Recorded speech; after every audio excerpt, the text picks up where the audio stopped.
Ibu tahu enggak siapa wanita pertama yang melihat sorga sebelum mati? Istri Fir'aun, Asia. Diceritakan Allah di surat At-Tahrim ayat 11. Apa amal istri Fir'aun? Tidak tahajud, tidak puasa, tidak sedekah, tidak ada amal istri Fir'aun kecuali amalnya satu, dia sabar terima suami. Pulang ke rumah, buka At-Tahrim baca balik. Asal serenge dia pak baca tu capek Rabbi binillah indaka baitan fil jannah. Asalnya serenge dia pak baca tu capek Rabbi binillah indaka baitan fil jannah, ya Allah bangunkan saya istana di surga. Baca tu ibu. Percayalah ibu kamu, mati ibu mudah menjelang ibu mati suruh. Pokoknya ibu baca saya tu. Asalkan yang seringi walaupun tak salah ibu. Rabbi binili indaka baitan fil jannah. Baca saya kat kancang lah ya ba'ala.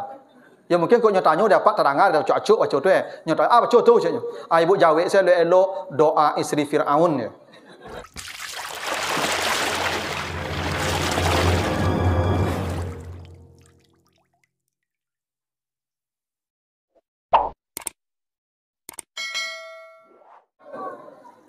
Alhamdulillahi Rabbil Alamin. Assalatu wassalamu ala ashrafil anbiya'i wal mursalin wa ala alihi wa ashabihi ajmain. Bapak, ibu-ibu, kaum muslimin, jamaah salat isya dan tarawih, salat sebentar lagi yang dimuliakan Allah. Kembali kita bersyukur kepada Allah atas segala karunia-Nya. Salawat dan salam untuk Nabi kita Muhammad sallallahu alaihi wasallam.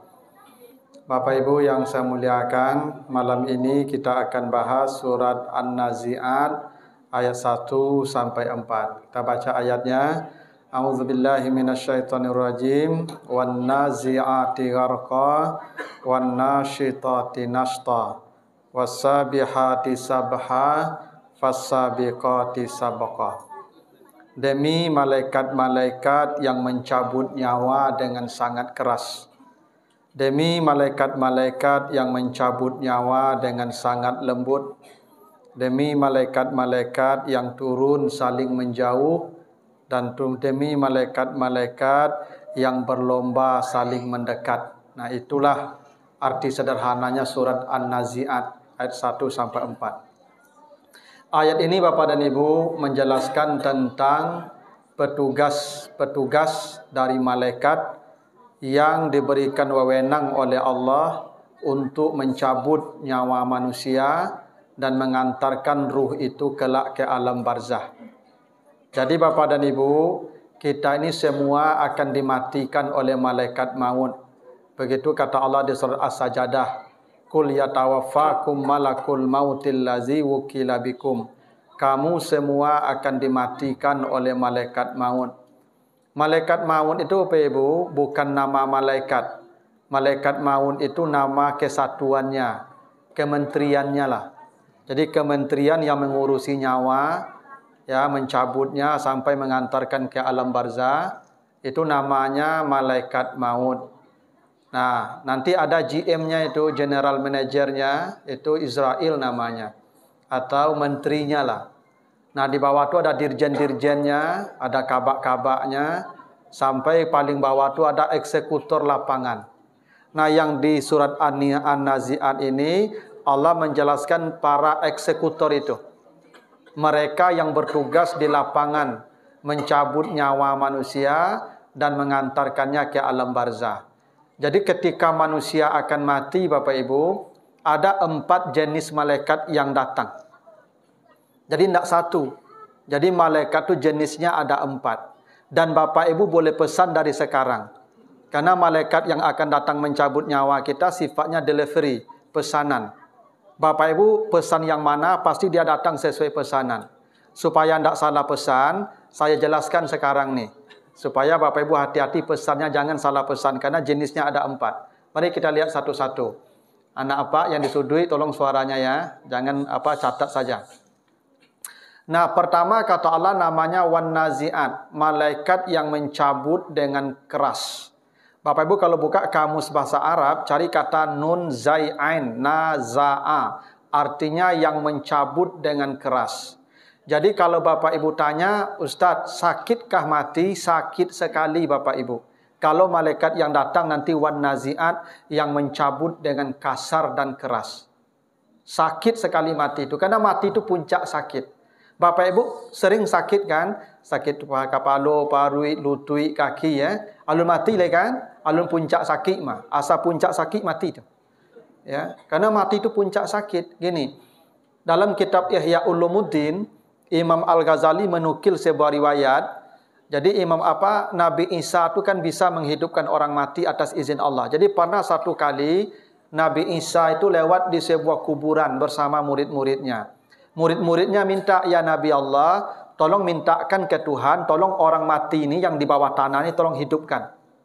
Nabi Isa berdoa, atas izin Allah hidup dia. Naik ke permukaan, ditanya, apa kata Nabi Isa? Sudah berapa lama engkau berada di sini? Maksudnya sudah berapa lama engkau mati? Orang itu menjawab, sudah 500 tahun saya di sini. Artinya dia sudah mati 500 tahun lamanya. Apa yang kau rasakan selama 500 tahun, kata Nabi Isa? Selama 500 tahun tadi, apa yang kau rasakan? Apa kata orang yang tadi hidup itu? Sakit mati dulu sampai sekarang rasanya belum hilang. Itu begitu diceritakan dalam kitab Ihya Ulumuddin itu. Artinya apa? Mati itu sangat sakit Bapak Ibu. Kalau malaikat yang datang menemui kita wan nazi'an. Siapa yang merasakan mati yang sakit ini? Nanti baca surat Al-Anfal ayat 50. Surat yang ke-8 ayat yang ke-50. Walau tara iz yatawaffal ladzina kafaru al malaikatu yadribuna wujuhahum wa adbarahum. Andai kau bisa lihat, tapi kau tidak bisa lihat, kata Allah. Orang-orang kafir, ahli maksiat yang banyak dosa, yang tidak bertobat menjelang mati, ketika kematiannya datang, para malaikat turun menampar-nampar wajahnya. Jadi ada orang, kata Allah, ketika kematiannya itu datang, turun malaikat menampar-nampar wajahnya. Dan itulah yang disebut wan nazi'an. Dan itu sakitnya Masya Allah. Ditampar-tampar malaikat. Tapi kita tidak bisa melihat Bapak Ibu. Bahwa dia sedang kena tampar, kita tidak bisa melihat. Boleh jadi kalau ada orang melengah-lengah, suuk kida menjelang mati itu Bapak Ibu, mungkin sedang kena tampar. Tapi kita kan tidak bisa tahu. Jangan jadi fitnah pula besok ya. Nampak orang lengah-lengah jalan mati, aku ni kecil ustaz patang kau ya. Tidak.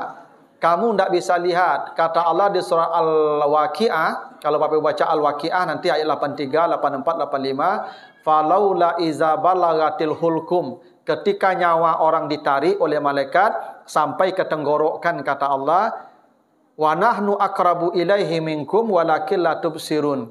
Ada petugas-petugas yang mencabut itu yang lebih dekat dari kamu yang duduk dengan dia, dan kamu tidak bisa melihat mereka. Memang kita tidak bisa lihat. Sebab kalau kita lihat nanti hidup kita menjadi berantakan, kacau Bapak Ibu. Bapak Ibu kalau lihat malaikat maut tu mencabut nyawa, Bapak Ibu tak kena mulaluk matole. Cayolah kamu. Maka tak kena mul itu. Mengerikan cara mati itu Bapak Ibu. Kalau yang mati itu orang kafir, percayalah Allah janjikan begitu. Mereka yang ingkar, yang kafir, yang banyak dosa, yang tidak bertobat, malaikat turun menampar-nampar wajahnya. Bapak Ibu jangan bayangkan tangan malaikat sebesar tangan kita. Tidak. Coba nanti baca surah Al-Muluk ayat 10, gambaran malaikat Zabaniyah. Apa kata Allah? Kullama ulqiya fiha faujun. Malaikat itu kalau melemparkan manusia ke neraka, tidak satu-satu Pak.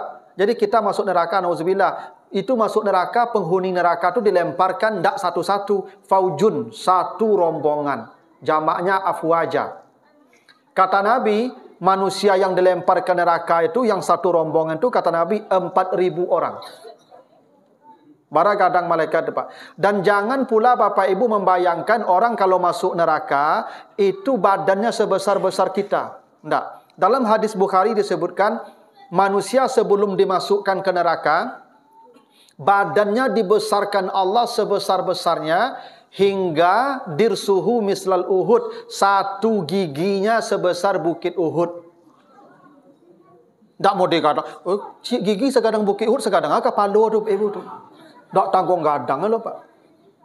Bakok digadangan orang masuk neraka Ustaz. Bakok digadangan badannya masuk neraka supaya gampang mengazab. Orang kalau badannya gadang Pak Ibu, pici yang saya matu sipak karena itu. Tapi kalau ketik badannya mambung-ambungnya beko, lincahnya Bapak Ibu, payah mengajarnya, maka digadangan badan segadang-gadangnya. Yang segadang-gadang itu kata Nabi 4.000 segenggam malaikat.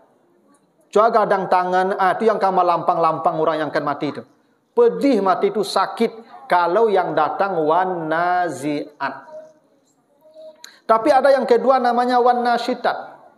Malaikat yang mencabut dengan lembut. Nanti sebenarnya bukan mencabut. Coba Bapak Ibu buka kamus bahasa Arab, cari kata nasyata. Nasyata.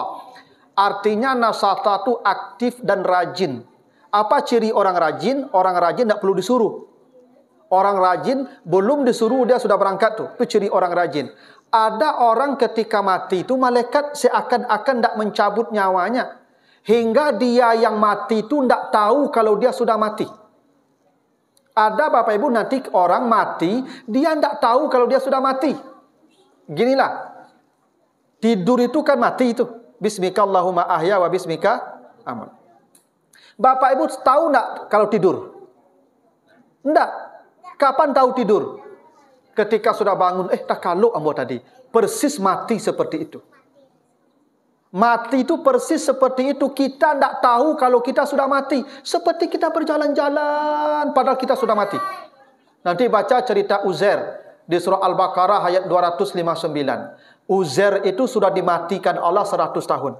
Hancur badan, tulang belulang sudah hancur. Lalu kemudian Allah hidupkan. Setelah ditanya ketika dia hidup, bangun, berapa lama kau di sini? Apa kata dia? Baru setengah hari. Padahal sudah 100 tahun. Jadi begitu mati itu Pak Ibu. Jadi kita tidak tahu kalau kita sudah mati. Saking indahnya, saking nikmatnya mati itu, yang bersangkutan itu tidak tahu kalau dia mati. Jadi kalau Ibu bertanya, Ustaz, mati itu sanang, Ustaz, sanang bana. Cubalah. Ya. Sabana nikmat Pak Ibu. Itu kenapa mati itu disebut sakaratul maut. Sakarat. Sakarat itu dari kata sakar. Sakar itu artinya manis. Itu makanya gula bahasa Arabnya sukar. Jadi bahasa Inggris sugar. Jadi bahasa Minang saka. Ya saka itu bahasa Arab tuh Pak. Gula artinya. Kenapa kematian disebut sakaratul maut? Karena mati itu manis. Mati itu indah. Nikmat mati itu Pak Ibu. Sabana nikmat. Nah pertanyaannya, siapa yang merasakan mati nikmat? Yang didatangi malaikat wan nasyitat. Baca surat Fussilat ayat 30. Apa kata Allah? Surat Fussilat ayat 30. Ibu nanti Bapak coba amalkan ayat itu. Jaminan Allah matinya begitu nikmat. Apa kata Allah? Innal ladzina qalu rabbuna Allah summa istaqamu tatanazzalu alaihimul malaikatu alla takhafu wa la tahzanu wa abshiru bil jannati allati kuntum tu'adun. Kata Allah, orang-orang yang beriman, kebalikan yang tadi, kafir. Orang yang beriman, alhamdulillah, kita sudah masuk kaki kita separuh Pak Ibu, beriman. Lalu mereka istiqamah dalam satu amal. Istiqamah, melakukan satu amal secara kontinu, secara permanen, tidak putus-putus sampai mati. Kata Allah, ketika kematiannya datang, turun para malaikat menghiburnya. Jangan kau takut, jangan kau sedih. Wa absyiru bil jannah, diperlihatkan gambar sorga kepadanya. Ketika dia sedang asyik memandang sorganya itulah, dia berjalan yang dia tidak tahu kalau dia sudah mati. Ada orang begitu Pak. Ketika mati datang para malaikat, bukan menampar dia, memperlihatkan sorga kepadanya, dan dia berjalan tanpa dicabut. Tanpa dia tahu kalau dia sudah mati. Itu namanya wan nasyitat. Apa syaratnya? Istiqamah. Bapak Ibu, mumpung dia belum datang, malaikat itu, rencanakan. Mulai malam ini, Bapak Ibu coba berfikir masing-masing. Apa amal yang bisa saya lakukan secara permanen? Karena Nabi pada tanya dalam hadis sahih, ya Rasulullah, ayul a'mali ahabu ilallah. Apa amal yang paling dicintai Allah? Apa amal yang paling dicintai Allah? Kata Nabi, adwa muha wa in qallat. Amal yang sedikit, kecil, ringan, tapi dikerjakan secara terus-menerus. Ustaz, saya bersedekah Ustaz. Baik, jangan kadang-kadang. Beko tak kerajaan beko 2.000 saja, tapi tiap hari mulai besok sedekah 2.000 tiap hari sampai mati. Nanti Bapak Ibu rasakan mati sendiri. Ya. Amalkan sajalah. Nanti rasakan matinya. Saya baca Quran Ustaz, baik, berapa? Jangan banyak-banyak. 10 ayat, baik, 10 ayat setiap hari. Mulai hari ini, Bapak Ibu jangan pernah berhenti, jangan pernah putus, jangan pernah tidur di malam hari, kecuali sudah baca Quran 10 ayat. Kalau itu rutin, Kecuali musafir atau sakit yang memutusnya, nanti rasakan mati sendiri. Nikmat. Ambo solat sunat Ustaz, baik, bara 10 rakaat. Mulai hari ini solat sunat 10 rakaat. Jangan pernah tidur. Kecuali Bapak Ibu sudah solat sunat 10 rakaat. Pasti janji Allah, matinya nikmat. Nanti rasakan sendiri. Allah janjikan begitu. Tapi, saya ginilah Bapak Ibu. Saya sering diajak takziah. Jadi saya sering dapat cerita dari keluarga yang meninggal itu tentang keluarga yang mati. Suatu hari saya pernah takziah di sini, Bu. Di dekat sini di belakang Telkom. Ada jamaah saya di Cimusinin itu, Ibu Fafi Ketering. Mungkin Bapak Ibu kenal sebagian. Jadi ibu itu meninggal dunia, Pak, ini cerita anaknya nih saya dapat. Ibu itu meninggal dunianya usia 85 tahun kurang lebih. Jadi beliau meninggal tuh pas corona lagi hebat. Ya, Maret 2020 kurang lebih. Lalu siang itu beliau sudah sesak nafas, mau diajak ke rumah sakit oleh anak beliau. Beliau tidak mau. Kata beliau, saya di rumah sajalah ya, tidak usah dibawa ke rumah sakit. Nanti kalau hilang kesadaran saya, tolong bisikkan la ilaha illallah ke telinga saya. Itu saja pesan beliau ke anak-anak, dan anak-anaknya patuh. Baiklah, mak, kita hendak ke rumah sakit. Baik. Beliau meninggal jam 4 pagi menjelang subuh. Jam 3 pagi, ya, jam 3 pagi itu beliau berkata kepada anak beliau tu, nampak wajah beliau sudah mulai agak berubah kuning. Apa kata beliau? Nak, tolong buka semua pintu rumah kita. Jam 3 pagi itu ibu. Anaknya heran, ma, kok dibuka pintu jam 3 pagi? Apa kata beliau? Itu ada banyak tamu di luar, suruh masuk. Ada banyak tamu di luar, suruh masuk. Anaknya kaget, ma, jam 3 pagi tidak ada orang bertamu loh, ma. Apa kata beliau? Bukalah semua pintu kita, anak. Suruh masuk. Akhirnya dibuka pintu semua. Setelah dibuka pintu, apa kata beliau? Tolong hidupkan semua lampu di rumah kita. Kenapa hidup lampu, ma? Masa tamu awak di dalam bawa rami-rami, bawa kalam-kalam, bawa malu awak. Buka, hidup lampu. Lalu beliau minta miring ke kanan. Tolong miringkan nama ke kanan. Seperti orang dalam lahat itu. Setelah miring, beliau la ilaha illallah Muhammadur Rasulullah, meninggal tanpa satu detik pun hilang kesadaran beliau. Dan cerita anak beliau, Pak Ustadz, ibu kami ini sejak ayah meninggal dunia beberapa tahun yang lalu, sejak itulah sampai hari ini, setiap 3 hari khatam Quran. 1 hari 10 juz. Tidak pernah berhenti. Menjelang mati ini kami yang menamatkan kalau dada beliau sudah sesak. Baru saya ingat Fusilat 30 tadi, orang kalau istiqamah dalam satu amal, datang para malaikat, itu yang tidak kita lihat tadi itu, untuk menghiburnya dan melihatkan sorga kepadanya. Itu ibu tadi, dan itu janji Allah pasti. Tapi begini, andai Bapak Ibu tidak bisa beramal yang aktif, ada amal yang sifatnya pasif. Apa amal pasif? Bapak Ibu istiqamah menahan sesuatu yang tidak menyenangkan kita, dan Bapak Ibu istiqamah. Namanya sabar. Sabar itu amal yang paling besar nilainya. Nanti Bapak Ibu baca surah Az-Zumar ayat 10, kata Allah, innama yuwaffas sabiruna ajrahum bighairi hisab. Justru sabar itu amal yang paling besar nilainya, tanpa hisab. Saya punya jamaah juga di Kota Tangga, Bapak Ibu. Jadi bapak tu meninggal lagi duduk ngobrol santai, lalu duduk baca la ilaha illallah, meninggal di kursi. Kata ibu tu, Pak Ustadz, suami saya ini, kami dah tinggal bertahun-tahun di sini, tetangga kami ini, Masya Allah, dapat tetangga, Masya Allah, tuturan atuknya nyetembak ke tembok kami. Kalau labe hujan, basah rumah kami.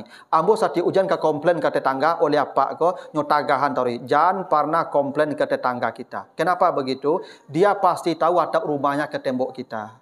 Dan dia pasti tahu kalau atap mengenai tembok basah, dia pasti tahu. Tapi kalau itu bahagia dia, jangan ganggu bahagia dia. Biarkan dia bahagia.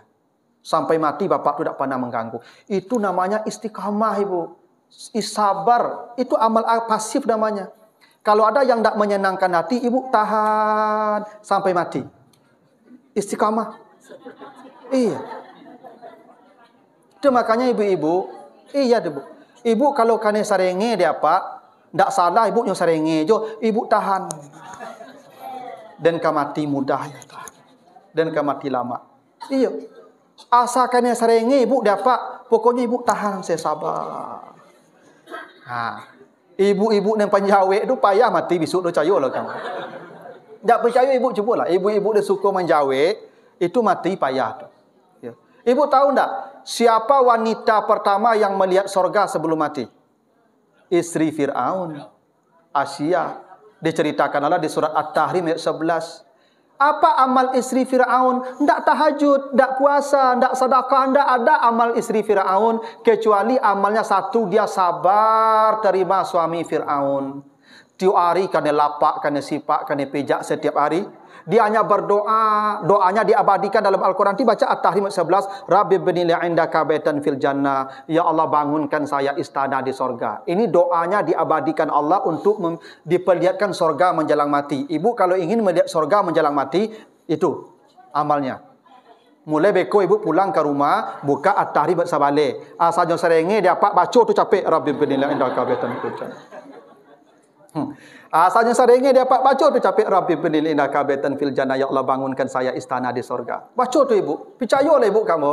Mati ibu mudah. Menjelang ibu mati surga tampak. Percayalah kamu. Pokoknya ibu baca saya tu. Asalkan yang seringi walaupun tak salah ibu. Rabbi bni li'indaka baitan fil jannah. Baca saya kat kancang lah ya ba'ala. Ya mungkin kau nyatanya dapat terangar dah cuk baca tu Nyata baca tu caknya. Ibu jawab saya elok doa istri Fir'aun ya. Tapi jam panjang muncul ibu kapak tu, kan? Kalau ibu doa istri Fir'aun itu berangnya ke ibu bego, ya. Itu istiqamah juga ibu. Istiqamah juga. Jadi kalau ibu ingin matinya tenang, nyaman, enak, kalau tidak bisa beramal yang aktif, pilih saja amal yang pasif. Kalau ada hal-hal yang tidak mengenakkan hati, ibu tahan saja. Insya Allah matinya mudah. Nah, ibu kamu mati mudah nak? Aja menjawab je lah. Kalau ibu kamu mati mudah, kamu mati tanang, sanang ibu mencari surga jalan mati ibu. Kok di berang ibu dia apa ndak salah ibu antus. Ya kan? Tahan salah berang-berang tu ndak kelamunya berang dulu padahal 5 tahun kau pilih tu. Itu. Nah, apa-apa citu loh. Apa kalau dapat ibu repet-repet sekawak apa antus. Apa kamu mati lama nak? Ya tu loh. Untuk itu. Umar bin Khattab tu ibu. Umar bin Khattab tu orang pemberang sange. Kalau Umar lewat, jin menapi, setan menapi tu. Tak tahu setan ku berpapasan jo Umar loh pak. Takwi. Tapi Umar kalau diberang di istrinya pak antus. Tu Umar bin Khattab tu pak. Ada cerita pak. Jadi ada sahabat kacurhat ke Umar. Istrinya garang, penyerenge. Kacurhat lah ke Umar. Umar ketika jadi khalifah, jadi presiden. Tiba di mungkur rumah Umar, Umar kok sedang diberang-berang di istrinya. Antuk si Umar. Mencari keadaan model itu, sahabat kok lari sele. Pulang sele. Nampak di Umar dia, meriang. Timbau. Tak mangang ngecek Umar. Ambo kacurhat tadi, orang rumah ambo berang-berang saya kambo. Tapi ambo cari tadi engkau payah lo dari ambo lah ceknya. Kecek Umar, bahkan nak melawan engkau. Kata Umar, berangnya tu, marah istri saya itu belum sebanding dengan lelah dia mengurus saya dan anak-anak saya. Dia lelah sekali tu mengurus saya dan anak saya. Akumulasi lelah tu marahnya tu lah tu. Jadi marah tu baru sedikit itu. Saya biarkan dia marah. Tu Umar tu pak. Tu hebatnya Umar tu pak. Itulah hebat ibu-ibu. Setan takut di Umar. Umar di berang ibu antoknya. Enggak. Hebat deh ibu-ibu pada setan itu itu. Memang begitulah ibu-ibu ni. Jadi begitulah bapak ibu-ibu ya. Dua baru, nan dua le tahun besok lanjutkan. Ya kalau panjang umur nyampe tadi tu. Nan dua dulu. Nah, ibu bapak amalkanlah, carilah amal yang bisa istiqamah walaupun sedikit. Tak bisa amal aktif, ada amal pasif. Yang penting istiqamah saja. Insya-Allah kematian kita akan terasa mudah. Ibu ya. Begitu, mudah-mudahan ada manfaatnya, lebih kurang mohon maaf. Assalamualaikum warahmatullahi wabarakatuh.